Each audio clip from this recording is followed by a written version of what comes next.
Awaken your spirit. Chosen ones. People don't fear what you say. They fear what they can't figure out about you.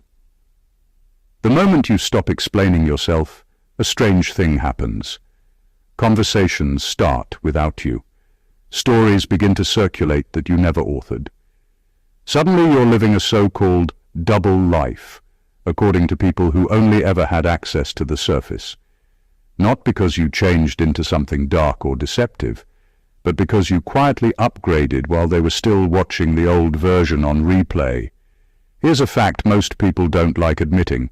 The human brain fills gaps with imagination when it lacks information. When people don't know what you're doing, who you're talking to, or how you're moving, their minds don't sit still. They create narratives, and those narratives are rarely flattering. Not because you did something wrong, but because boredom mixed with insecurity is a very creative author. Give people too much access and they get comfortable. Take some of it away and suddenly you're secretive. Funny how that works. What's really happening is simpler and more uncomfortable than the rumors. You stopped broadcasting. You stopped narrating your life like a public service announcement. You realize that privacy isn't hiding, it's selecting. And for people who built their sense of closeness on constant updates, your silence feels like a plot twist they weren't prepared for. So they label it a double life, because the idea that you're simply living without them hurts the ego. And let's be honest, if someone has enough free time to create an entire fictional series about you, complete with side characters and dramatic backstories, congratulations. You've officially become more interesting than their own life. That's not secrecy. That's influence you didn't apply for. This isn't about deception. It's about evolution, projection, and what happens when a chosen one outgrows the audience but stays in the same room. Number 1, people call it a double life when they don't have full access to you. The moment you stop giving people unrestricted access to your thoughts, plans, and movements, a label appears. They don't call it boundaries. They don't call it growth. They call it a double life. Not because you're doing something wrong, but because they're no longer in the front row of your existence. For a lot of people, access equals relevance. When that access is reduced, their ego panics, and panic looks for a story to tell. Most people are used to relationships where everything is shared, opinions, struggles, daily updates, even unfinished ideas. When you quietly decide to keep certain things to yourself, it disrupts that expectation. You didn't announce it. You didn't explain it. You just did it. And to people who feel entitled to knowing everything about you, that feels like betrayal. So they invent a reason that puts them back in control of the narrative. Calling it a double life is easier than admitting they were never meant to know everything in the first place. It protects their pride. It lets them believe you owe them transparency, rather than accept that access is earned and can be adjusted. What they really miss isn't the truth about you. It's the comfort of being included without effort. There's also an uncomfortable truth people avoid. Not every version of you is meant for every room. Some parts of your life require focus, silence, and discretion. When you start moving with intention instead of noise, people who rely on constant updates feel shut out. Instead of asking themselves why they need so much information, they point fingers and create suspicion. The irony is that nothing changed about your integrity. What changed is your availability. You stopped explaining yourself to people who weren't building with you. You stopped leaking ideas before they were ready. You stopped confusing openness with obligation. And that shift exposed who saw you as a person versus who saw you as content. A double life is just what privacy looks like to someone who never learned to respect it. When you stop living for observation, those who were only watching begin to talk. Number 2, mystery is threatening to people who live loud but empty. There are people who talk all the time but say nothing, who stay visible but never go anywhere. For them, noise is a survival tactic. Being loud keeps them from sitting alone with themselves. So when someone moves differently, quiet, intentional, not explaining every step, it unsettles them. Your mystery becomes a mirror they don't want to look into. People who live loud are often uncomfortable with silence, especially their own. They fill every gap with updates, opinions, jokes, and drama because stillness exposes what's missing. When you don't participate in that cycle, when you don't overshare or broadcast your every move, it feels like a threat. Not because you're doing something wrong, but because you've chosen substance over performance. To them, mystery looks like strategy. They assume there must be something hidden because they can't imagine a life that isn't constantly on display. If they don't post it, say it, or announce it, they believe it doesn't exist. So when you show results without the running commentary, it breaks their understanding of how life works. Instead of questioning their own habits, they question your intentions. There's also a strange insecurity that comes from being around someone who doesn't need attention to feel real. Loud people feed off reactions. They measure worth by responses, likes, laughter, and validation. When you don't offer that energy back, when you don't react the way they expect, it makes them feel invisible. And nothing scares an attention-driven person more than feeling unseen. So they start filling in the blanks. They tell themselves you're hiding something, that you're fake, that there's another version of you they haven't cracked yet. Not because it's true, but because it gives them a reason for the discomfort you cause just by being calm and self-contained. Your quiet becomes suspicious because it can't be controlled. The truth is simple. Mystery isn't deception, it's depth, and depth feels threatening to people who survive on surface-level noise. When you choose to live with intention instead of volume, those who confuse loudness with life will always feel unsettled by you. Number 3. Bored minds. Invent stories to feel important. There's a peculiar energy that happens when someone has too much time and too little purpose. When people aren't focused on building, creating, or improving themselves, they start looking for excitement elsewhere. And often, that elsewhere is your life. If you're moving quietly, living deliberately, and not providing constant updates for their entertainment, boredom doesn't just whisper, it screams. And bored minds are creative in the most unnecessary ways. They invent stories, twist truths, and construct realities that don't exist, all to feel relevant. It's not that they actually care about you, it's that your life becomes a canvas for them to project importance onto. When you are intentional, private, or simply evolving out of their reach, it challenges their sense of control.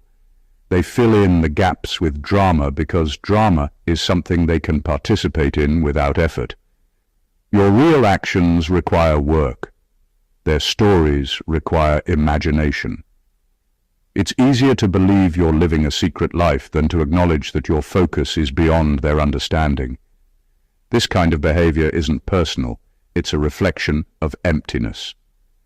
People who gossip about you, accuse you of hiding things, or claim you're living two lives, are usually inventing to escape the monotony of their own existence.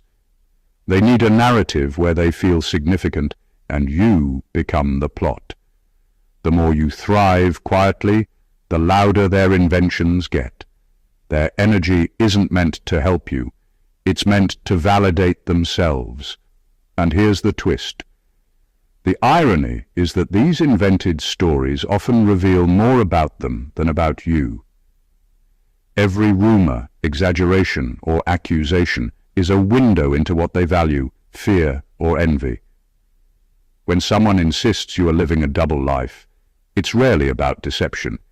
It's about how uncomfortable your growth makes them feel. In reality, the so-called stories aren't powerful unless you react to them. The more you ignore them, continue your progress, and stay focused on what matters, the weaker they become. Bored minds will keep inventing, but your life, intentional, private, and forward-moving, remains untouchable, unbothered, and entirely yours. Number 4. Growth creates gaps. People can't cross. Growth isn't loud. It doesn't ask for approval or applause. It quietly expands your world, shifts your mindset, and changes the way you move through life. And the problem is, not everyone can follow. Some people stay anchored in old versions of you, expecting the same reactions, the same explanations, the same availability they were used to. When you evolve past that, gaps form. Gaps in understanding, in expectation, and in emotional access. People who once felt close now feel distant, and they mistake that distance for secrecy, deception, or a double life. The truth is, when you grow, you leave certain things behind. Conversations, routines, and even relationships that once defined you may no longer fit the person you are becoming. You don't announce it like a headline. You don't justify it with lengthy explanations. You just step into it. That's what makes growth so threatening to people stuck in repetition. They can't imagine someone evolving quietly, so they create a story that makes sense to them. You're hiding something, or you're living a secret life. People are used to versions of you that are predictable, and predictability breeds comfort. When that predictability disappears, their brains scramble for answers. They fill gaps with speculation, gossip, and assumptions. Growth doesn't apologize for leaving people behind, because those gaps aren't flaws. They're the natural outcome of transformation. The harsh truth is that some relationships simply weren't built for the next stage of your life. People who complain about your double life aren't frustrated by dishonesty. They're frustrated by their inability to keep up. They expect the old you, the version they understood, the version they controlled. But growth is inherently uncontrollable. It challenges old perspectives, unravels assumptions, and exposes the limits of other people's imagination. The irony is that these gaps, though uncomfortable for them, are necessary for you.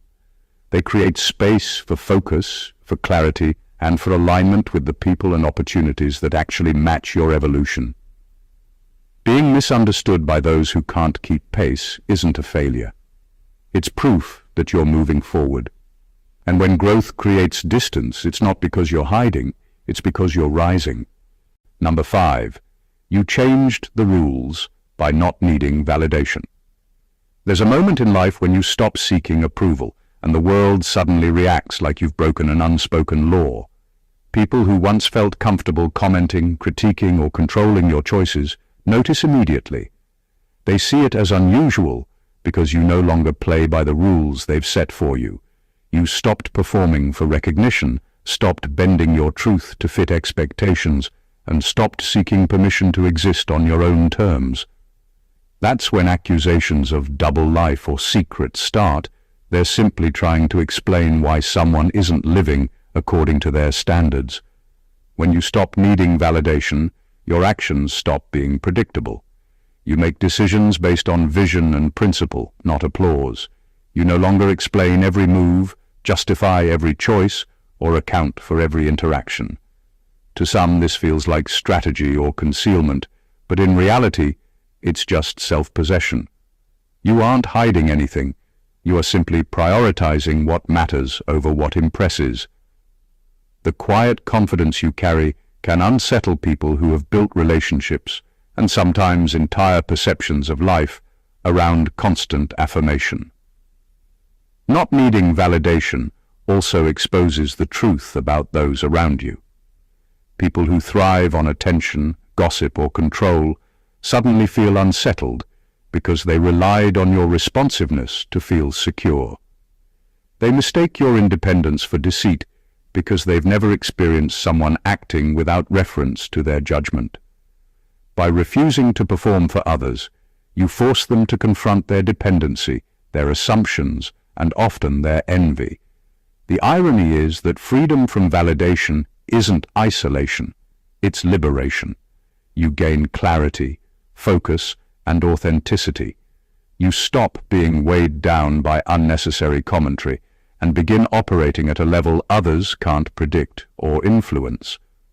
The double life narrative emerges not from your actions, but from their discomfort with your self-reliance.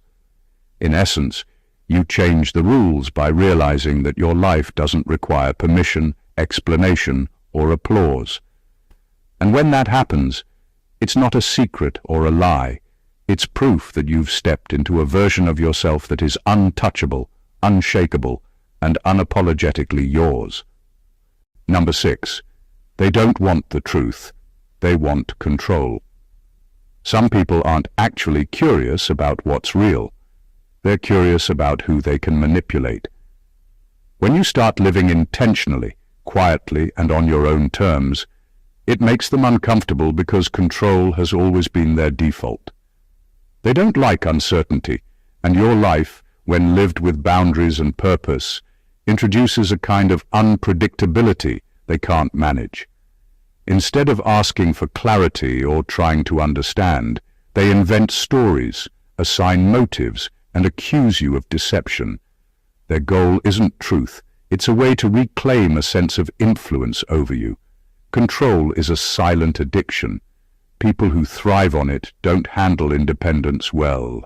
If you stop over-explaining, stop performing, or stop living for their approval, they feel destabilized. They confuse autonomy with secrecy, and your refusal to fit into their narrative becomes a threat. When they call you out for double lives or hidden motives, it isn't about exposing a truth. It's about creating a structure where they can regain dominance. Their gossip, their assumptions, their outrage, all of it is a method of influence, an attempt to pull you back into a space where you can be predicted, measured, and owned. The most revealing part is that their accusations often say more about them than you. They highlight insecurity, envy, and fear of loss. People obsessed with control are rarely angry at what you do. They're angry at what you refuse to let them do. Your boundaries, your privacy, your silence, and your focus on self-growth break the mold they've relied on to define relationships, friendships, and influence. They need your life to be transparent because transparency is how they feel safe. But that safety is an illusion. They're afraid of being irrelevant, and they project that fear onto you.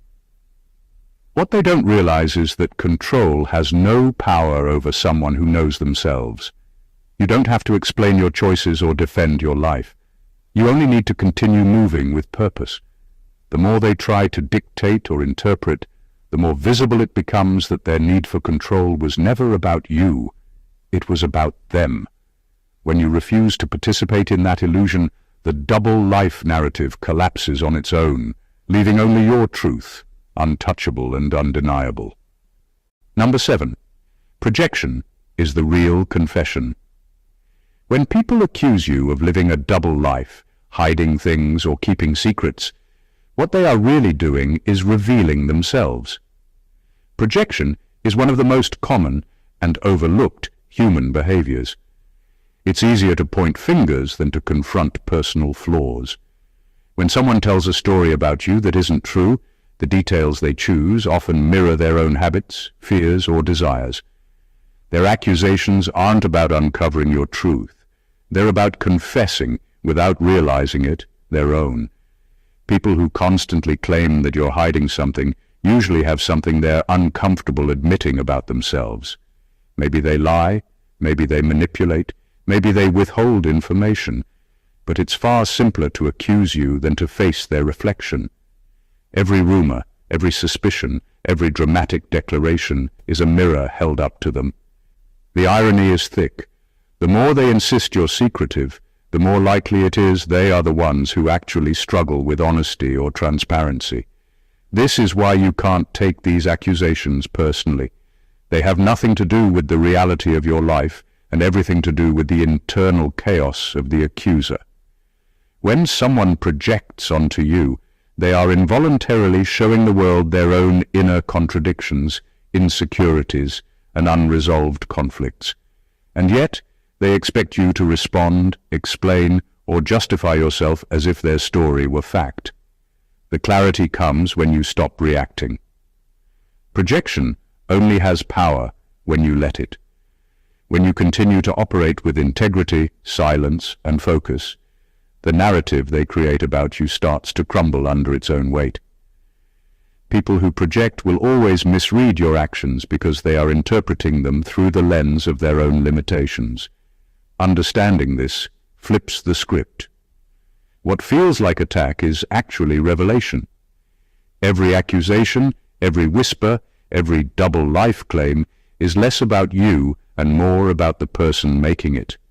They are confessing their own patterns without admitting it, and your refusal to participate in their story forces them to confront a truth they'd rather hide. Projection is messy, but it is also transparent.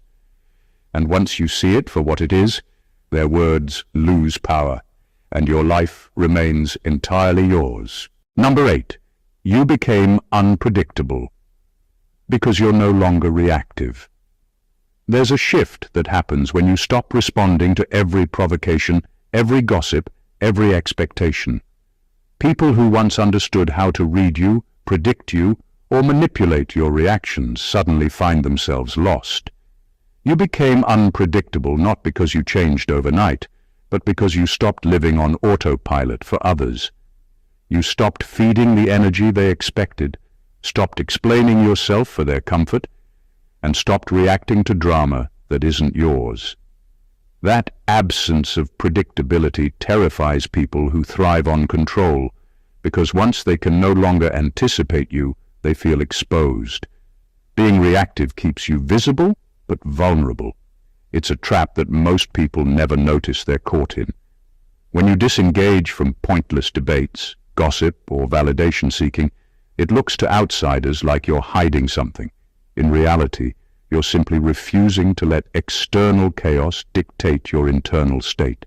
Silence, calm, and selective engagement are powerful because they remove the strings that people were holding on to. Unpredictability is the natural result of freedom. The curious thing is that people often assume that when you stop reacting, it's intentional strategy. They think every move you make is calculated. But unpredictability here is not about planning, it's about authenticity. It's the outcome of living on your own terms rather than performing for approval. You are no longer the version they can script or anticipate, and that makes you seem enigmatic, even suspicious, to those still anchored in the old dynamics. This unpredictability forces a confrontation. Either they adapt to the real version of you, or they retreat into narratives that make them comfortable. Many will choose the latter, insisting you're living a double life, because they cannot reconcile their assumptions with the reality that you are simply autonomous. The power of unpredictability is subtle, but undeniable. It protects your energy, sharpens your focus, and signals that your life is yours to direct. You don't owe explanations or reactions, and the more consistent you are in your freedom, the less influence they have. People fear unpredictability because it reflects a truth they cannot control, that your life is no longer governed by their expectations, and that is the quiet rebellion of someone who finally commands themselves. Number 9. Privacy exposes who felt entitled to you. When you start protecting your life, your time, and your energy, it does more than create boundaries. It exposes entitlement. People who once assumed they had a right to your attention, updates, and explanations suddenly realize they never truly earned it. Privacy is not secrecy, it's clarity. It separates the genuine from the opportunistic, the supportive from the demanding, and the respectful from the entitled. Those who complain about your double life are often the very ones who treated access as a given, never recognizing it was a privilege, not a guarantee. The shift is subtle, but undeniable. Before they could call, comment, or insert themselves into your decisions, and it felt natural. You were available, responsive, and accommodating. But once you start choosing who sees what, when, and how, they feel exposed. Their assumption that your life was theirs to observe is challenged, and suddenly your independence feels like a betrayal. They mistake your discretion for deception, but the truth is that your privacy has simply revealed their overreach. Entitlement thrives in silence because it goes unchecked. When you openly share every thought and action, it reinforces the belief that your life belongs, in part, to those around you. Privacy interrupts that illusion. It highlights who respected your presence without demanding it, and who acted as if they had ownership over your time and choices. People notice when they no longer have that automatic window into your life, and for some, it's uncomfortable enough to invent narratives that explain it away. This exposure isn't accidental. It's a natural consequence of stepping into self-respect and intentional living. Privacy isn't about hiding, it's about prioritizing, selecting, and preserving the parts of your life that matter most. And while some will react with suspicion or judgment, the reality is that this clarity is a filter. It keeps those who only wanted entitlement at bay, while welcoming those who value you as a whole person, not just a source of access or attention.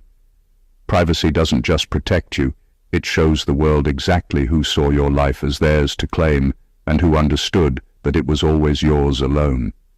Number 10. They miss the old you who explained everything. People rarely struggle with the real you. They struggle with the version of you they once knew. When you stop narrating your life, stop justifying your choices, and stop giving updates for the comfort of others, it creates a void they weren't prepared for. They aren't upset because you're hiding things. They're upset because you no longer fit into the predictable template they were used to. They miss the old you, the version that explained everything, apologized for everything, and provided constant reassurance. That version was convenient, easy to understand, and easy to manipulate. The new you is none of those things, and that's threatening. The truth is, the old version of you was never sustainable. You can't live to meet everyone else's expectations and still grow into your fullest self. When you stop over-explaining, you begin to operate on your own terms. Decisions no longer need justification, and actions don't require commentary. To some, this independence looks suspicious. It looks like secrets or hidden motives, when in reality it's simply self-possession. Your life is no longer a story for others to interpret. It's a life you inhabit fully, without apology or explanation. This absence of narration forces people to confront their own dependency. They realize they were attached to the version of you that served their comfort, not the version that is authentically living. And that discomfort often comes out as accusations. You're living a double life. You're hiding things. You've changed. They aren't wrong that you've changed. They just can't reconcile that the change isn't about them. Missing the old you is really about missing control. People liked the version of you that was available, predictable, and endlessly accommodating. When that version disappears, they project meaning onto your silence, creating stories to fill the gap. What they call a double life is actually evolution in motion. The new you is stronger, calmer, and self-directed. And while some mourn the version they knew, you are free to live the version you are meant to be. The old you was easy for others to digest. The new you is impossible to ignore. Number 11. Your inner world got richer than their outer noise. There's a quiet power in developing an inner world that no one can invade. While some people spend their time performing, reacting, and broadcasting, you've been building, reflecting, and growing in ways they can't see. Your inner world, your thoughts, your plans, your focus, your values, has become a space that belongs entirely to you, and that makes noise outside of you feel irrelevant to your progress. To those who live in constant chatter and distraction, this unseen depth is threatening, because they are forced to measure themselves against something they cannot touch or control. When your inner life is rich, silence becomes powerful. You no longer need constant validation or recognition to know your worth. You no longer respond to every comment, gossip, or critique because you understand that your life is bigger than their perception. And here's the uncomfortable truth. Most people judge what they can observe, not what exists beyond their view. So when they see calm, measured actions and intentional living instead of performance, they assume deception. They invent stories about hidden motives or a double life because they can't comprehend substance that doesn't perform for them. What they miss is that your richness isn't about secrecy, it's about ownership. Every moment spent in reflection, in learning, in creating, or in simply observing yourself is a moment spent strengthening your foundation. Meanwhile, the people who rely on noise to feel alive are left with nothing but assumptions, jealousy, and frustration. Their outer noise can't compete with an inner world that is alive, expansive, and unbothered. This imbalance reveals more than just growth. It exposes priorities. People who fixate on what they see are clinging to superficiality, while you operate from depth. Their suspicion isn't a reflection of your life, it's a reflection of their inability to cultivate one of their own. Your life, lived with intention and depth, naturally creates misunderstanding, envy, and intrigue. And that's exactly what it should do. Because a rich inner world isn't meant to be explained, it's meant to be lived. And living it fully will always outshine the shallow noise around you. Number 12. Rumors are currency in socially bankrupt spaces. There's a strange economy in human behavior, and in certain circles rumors are the highest form of currency. When people lack purpose, direction, or meaningful achievement, they turn to narratives about others to create value for themselves. In these socially bankrupt spaces, gossip isn't about truth, it's about power, relevance, and the illusion of control. Your life, lived quietly and intentionally, becomes prime material for this kind of economy because it highlights what they don't have: focus, depth, and self-possession. People trade in rumors because it gives them significance without effort. They don't need to build, create, or evolve. They just talk. They take your actions, your boundaries, and your silence, and spin them into elaborate stories, convincing themselves they are uncovering hidden motives or secret lives. In reality, it's less about you and more about their hunger to feel important in a world they haven't conquered. Your presence becomes a stage, and your discretion becomes the plot twist they can't explain. The irony is that this currency is fleeting, unstable, and ultimately reveals more about the issuer than the subject. Every rumor is a reflection of fear, envy, and insecurity. The louder the story, the emptier the source. They measure influence by how much attention they can draw to a fabricated drama, while you measure influence by how far you can advance without being distracted. In this economy, you are wealth without even trying, and their attempts to interpret, dissect, or expose you only make them poorer in substance.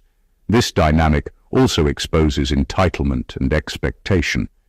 They assume access is owed, visibility is compulsory, and explanation is a duty. When you withhold those things, they must invent alternatives to fill the void. Rumors rise to fill gaps because silence is threatening to people who survive on noise. They mistake your autonomy for mystery or deceit, but the truth is simple. Your life doesn't operate in their economy. Living intentionally makes you untouchable in ways they can't understand. Rumors will circulate, stories will be invented, and accusations will fly. But currency only has value when it's traded. Your reality, private, focused, and forward-moving, cannot be bought, sold, or diminished. And in the end, the louder they get, the clearer it becomes who is building a life and who is just talking about one. Number 13. You trigger them, because you're not easily read anymore. There's a certain frustration that arises when someone becomes difficult to predict. People who are used to reading you like an open book suddenly find themselves confronted with silence, boundaries, and a life that doesn't need their commentary. You trigger them not because you're doing anything wrong, but because you no longer respond the way they expect. Your calm, your discretion, your focus on what matters, all of it disrupts their sense of control. And when someone feels out of step with what they thought they knew, they create stories to explain it. That's where the double life accusations start. Predictability is comforting for many. They know how you will react, what you will share, and how your energy will respond to theirs. When that pattern disappears, it causes discomfort, confusion, and sometimes even fear. People don't often ask themselves why they need so much access. Instead, they label your independence as secrecy.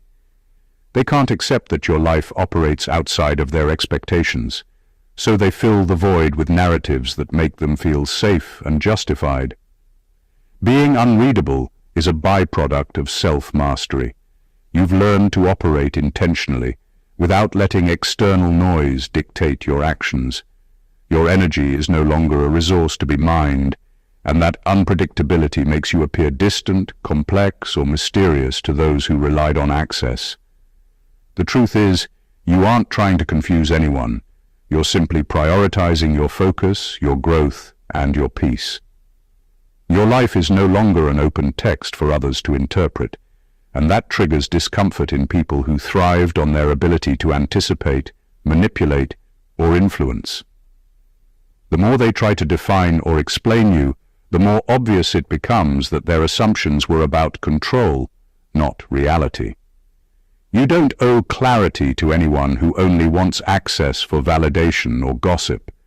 Your unpredictability isn't a flaw. It's a shield, a filter, and a statement. You trigger them because they are encountering a truth they can't digest, that your life belongs to you, not to the interpretations, expectations, or convenience of others. Number 14. Being misunderstood. Is the price of outgrowing your audience. Growth is rarely comfortable for the people around you. The more you evolve, the more your life stretches beyond their understanding, their expectations, and their imagination. When you outgrow the old patterns, routines, and narratives that defined your relationships, it naturally creates distance. And when distance appears, misunderstanding quickly follows. People label your independence, focus, and discretion as deception. They call it a double life because they are trying to make sense of a reality that no longer fits the version of you they thought they knew. Being misunderstood is not a reflection of your choices, it's a reflection of theirs. Many people measure closeness by access, not by authenticity. They assume that if they can't explain your actions, it must mean you're hiding something.